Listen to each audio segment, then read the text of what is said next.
I deserve this. Those three words are destroying more futures than the stock market, inflation, or taxes ever will. I'm a Jazz. I have a master's in finance, and I've spent years studying how ordinary people with decent incomes silently sabotage their own wealth. Not through huge disasters or crazy investments, but through tiny, emotionally charged decisions that feel harmless in the moment. Today, we're going to expose one of the most dangerous patterns of all, the I deserve it trap. By the end of this video, you won't just see your spending differently. You'll never hear yourself say, "I earned this," in the same way again. Picture this. It's Friday night. Your eyes are burning from staring at spreadsheets, customers, code, or kids all week. You drop your bag, open your laptop, and say out loud, "I've worked hard. I deserve this." A $300 pair of headphones, a quick weekend getaway, a limited edition sneaker drop, one click, order confirmed, and instantly you feel it. Relief, excitement, a little jolt of power. That little jolt is the problem, because this is not just a purchase. You've just fed something I call the hedonic reward loop, a psychological pattern where you use spending as emotional compensation for stress, boredom, or exhaustion. Here's why that's so dangerous. Your brain loves novelty. New things, new experiences, new upgrades. When you buy something, your brain releases dopamine, the feel-good neurotransmitter. You feel rewarded, validated, like your suffering all week finally had a purpose.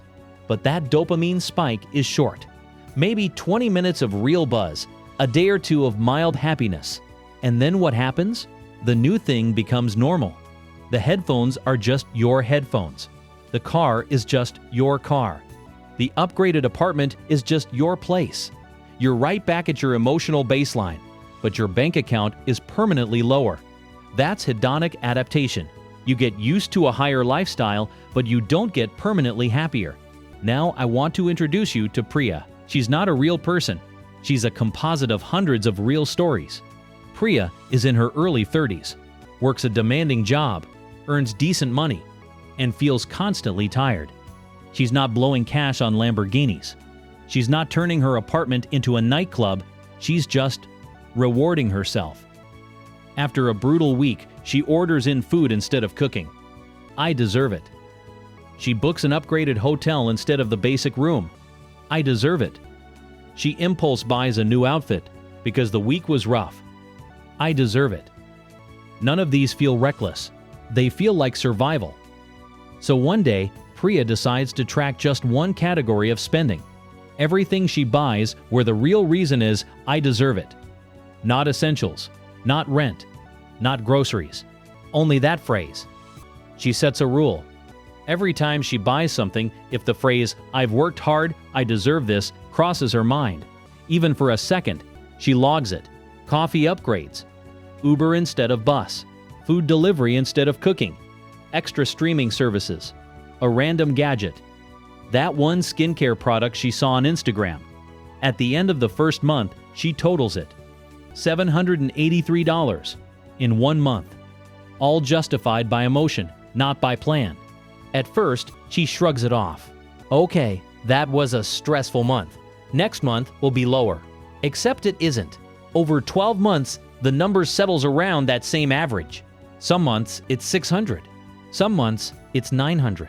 Holiday months are brutal. When she tallies up the full year, the number hits $9,400. $9,400. And remember, this is not rent, not debt, not medical emergencies. This is just emotional reward spending disguised as treats. Let's pause here and be brutally honest. If I ask you, do you spend almost $800 every month on emotional rewards? You'd probably say no. Most people think their problem is inflation, or housing, or taxes. And those are real, but studies and bank data consistently show something else quietly draining your wallet. Small, repeated, harmless purchases, subscriptions, delivery fees, convenience charges, upgrades, and impulse buys that don't feel like a big deal until you add them up. The real trap is that you don't feel rich enough to invest aggressively, but you feel rich enough to reward yourself emotionally over and over again. Now here's where the "I deserve it" trap goes from bad to terrifying. That $783 a month doesn't just disappear. It has a second life, as the wealth you never get to build. Let's say instead of spending that $783 a month, Priya invested it. Nothing crazy. Just a simple, boring, broad market investment with an 8% annual return over 30 years. That's a realistic long-term assumption for a diversified portfolio. At $783 a month for 30 years at 8% compounded, she's giving up over $1.1 million. Read that again. Not $10,000. Not $100,000. Over $1 million in future wealth. Now frame it like this. Every time Priya hits buy now on a $300 I deserve it purchase, she's not just buying $300 of stuff. She's buying a tiny slice of that missing million. She is trading future freedom for a short burst of dopamine that fades in minutes. That's what I mean when I say reward spending destroys your future. Not because a single latte ruins your retirement, but because patterns do.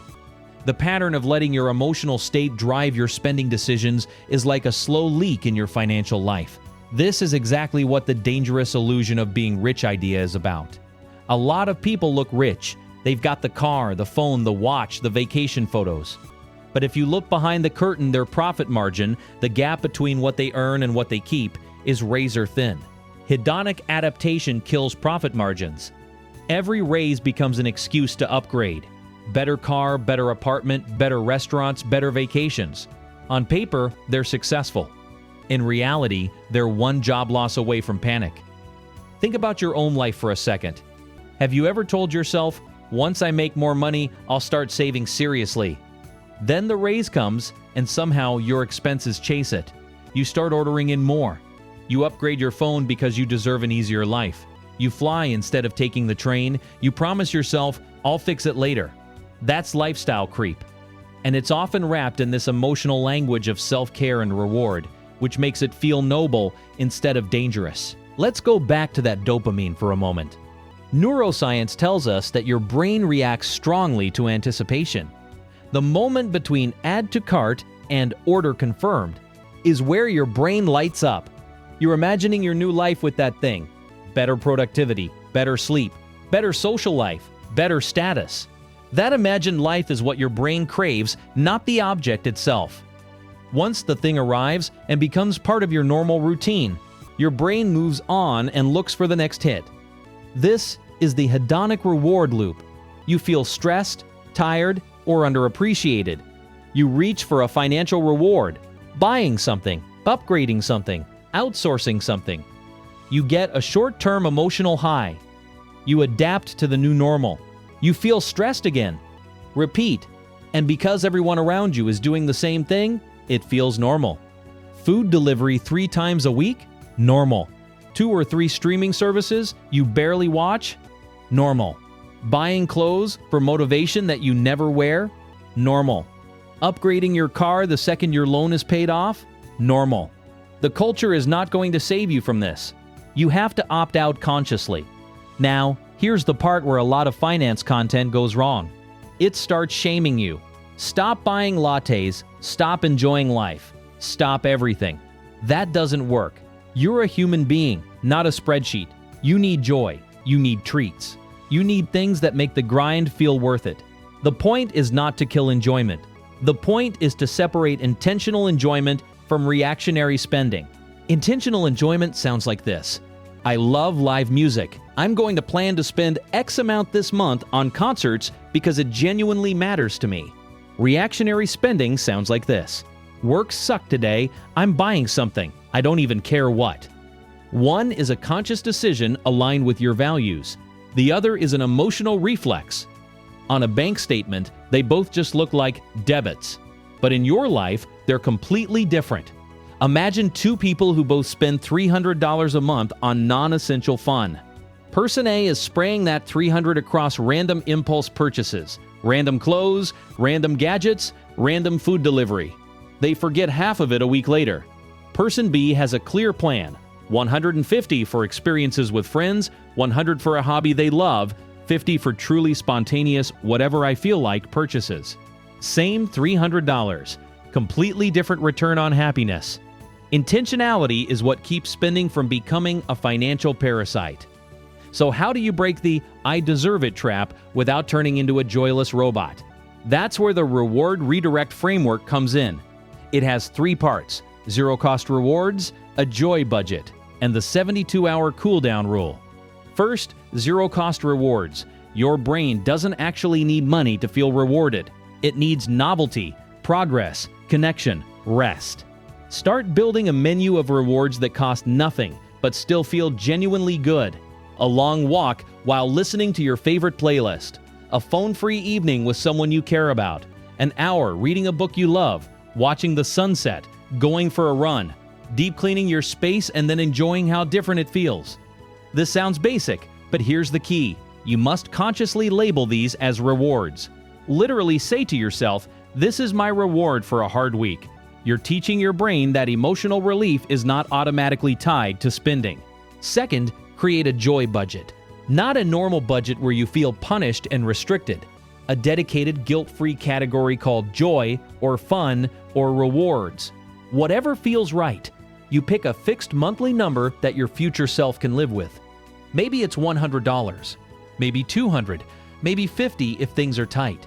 The exact number matters less than the rule. All reward spending lives inside that bucket.